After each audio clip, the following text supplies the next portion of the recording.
You're listening to the mellow vibes of Excessive Celebration. Jamming out to slow reggae. Get me some Calderwood, man. Take my rum drink down to the water. You know, as much as we play a little reggae music here and there, you might have to find some more reggae terms. That's highly Selassie of you. Can we talk NFL now? Let's do it. Is this a sports show? Yeah, man. But we jamming, man. I'll tell you what. I'll tell you who's doing some jamming right now. Not Montez perfect. Well, he's in a jam session with his attorney at this point. Is his what do you call those people? Agents? Is that one of those things? So since he's appealing, he can still play, right? No. If it's because on some of those situations when you appeal stuff, you can still play until they make a final Well, ruling. that's if you go out and get an injunction to do that. I don't think he's. I think this is I'm not justified. Yeah. This is hat in hand. How do I get back in kind of a thing. Okay. The only thing sadder than that, in terms of the guy's attitude and the waste of a human being, how about Denver? You know, having a bad year and then they lose Chubb for the year. Oh yeah. And do you start looking for one of these top 3 or 4 quarterbacks for the draft next year now? well, here's the weird thing about just around the league in general. Does it not seem like there's a lot more guys getting injured, and not for just like 1 or 2 weeks? Hey, I've kind of got an ankle sprain or whatever, but I mean out for the year type of stuff. And it could be for random stuff in general, but seems like that happens more and more as time goes on than it used to, for whatever reason. I think it has to do with the fact nobody's hitting anybody anymore in preseason. right. I do. The other part is Denver brings in Joe Flacco, who, I mean, I'll even fall under that umbrella of, okay, they finally got a quarterback. They've got some good wide receivers around. The Sutton kid at wide receiver looks like he's going to be a star. Yeah, you lose Demaryius Thomas, but who cares, because he's coming off of an ACL injury. Emmanuel Sanders has always been a great possession wide receiver. You kind of found a running back by committee with Freeman and Lindsey. Defensively, on paper, you look like you're going to be top 10 defensively somewhere with the ability to rush the edge and the ability to cover in the secondary. But this team, they're a paper team. They look good on paper, but they don't translate to the field. Yeah. When does John Elway become held responsible? Never. Because... Never going to happen. Okay. All right. We on the same page with that, though? I mean, No, I'm with you.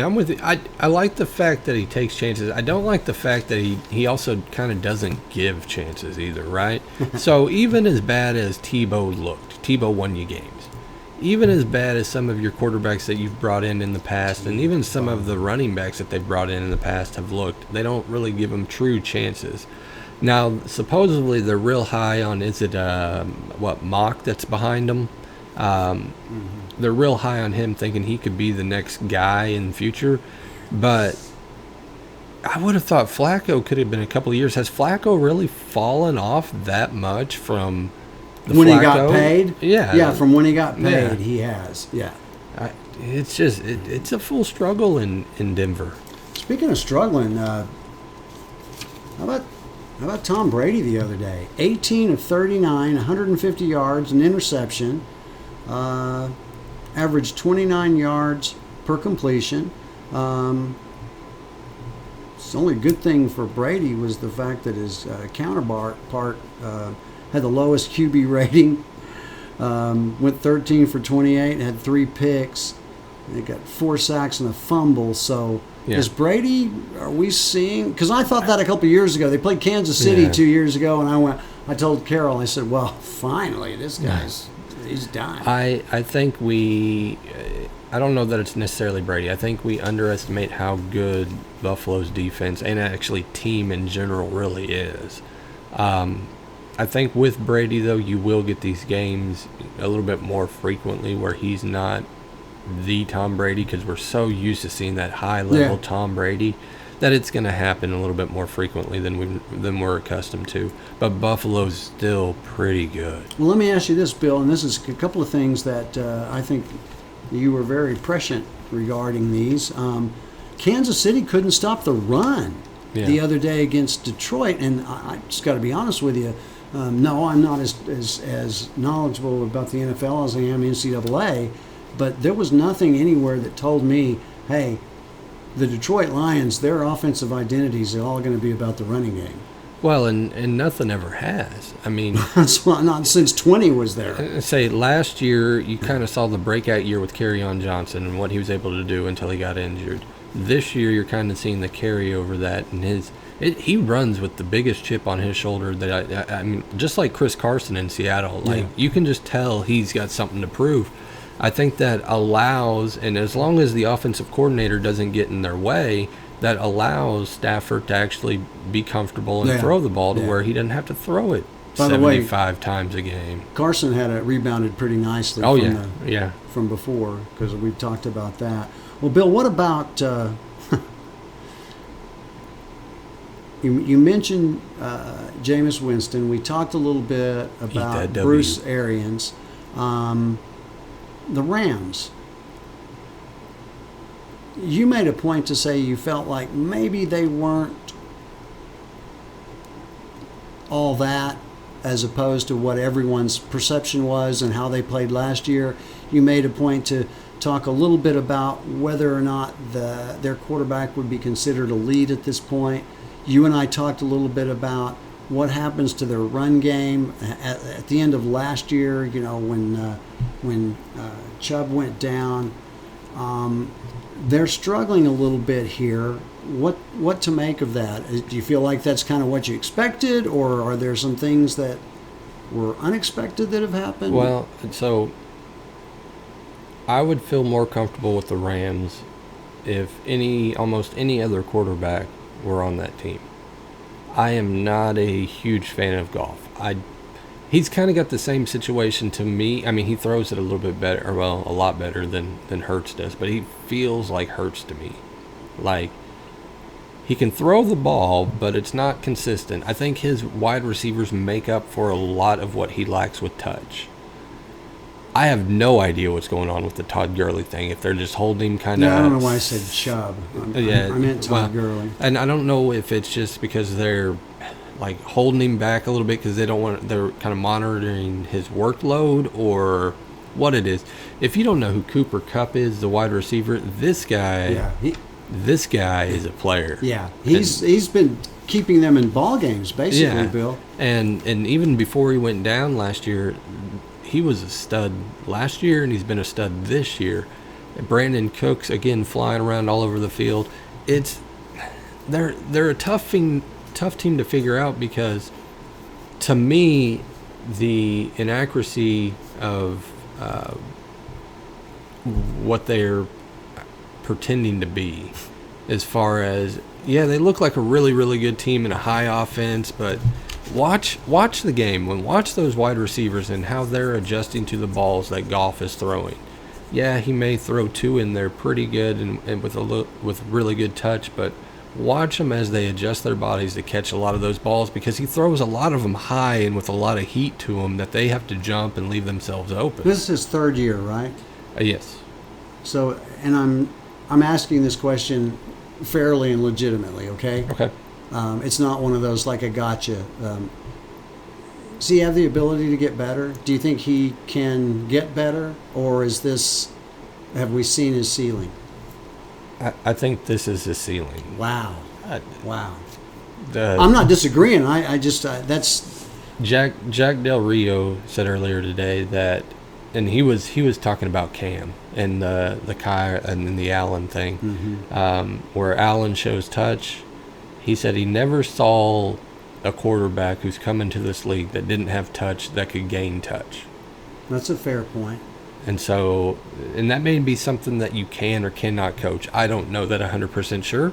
You know, I can't tell you that. Yeah, you can teach somebody. I don't know that you can. Well, nobody was able to get Robert Griffin III. Nobody taught him touch. No. I mean, to me, that's a perfect example of what you're talking about there. And then, how can you be as solid a defense as the Dallas Cowboys defense is and have zero ability to pressure a quarterback? That game, first of all, both of those teams are pretty good. The fact that New Orleans is still winning, to me, the reason they won that game the other day, I think, is because Bridgewater had time to make a couple of decisions.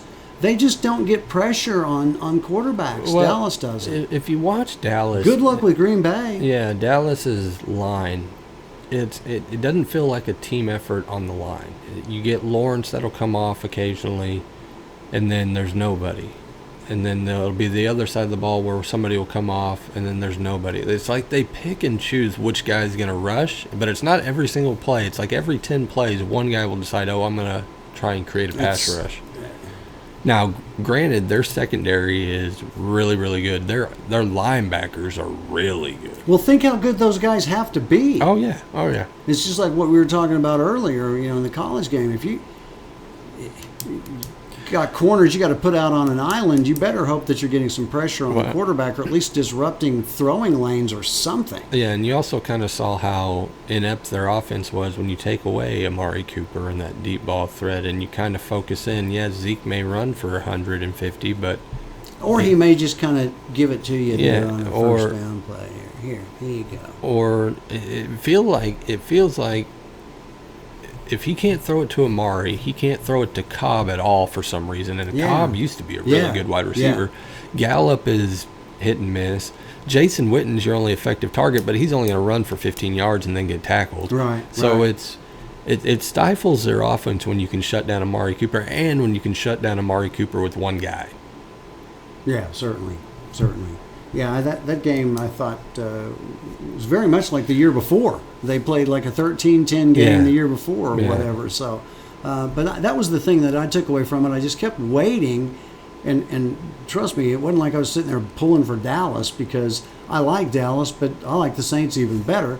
And and it wasn't like Kamara got loose on them either. It was. Yeah. Bridgewater spread it around. You got to see Thomas a little bit. Kamara was, I wouldn't say ineffective, but you could tell Dallas had game plan for Kamara. So Kamara didn't beat Dallas. Let's put it that way. I'm telling you, Teddy Bridgewater's the best backup quarterback to have in the league. I mean, this guy is hard to argue.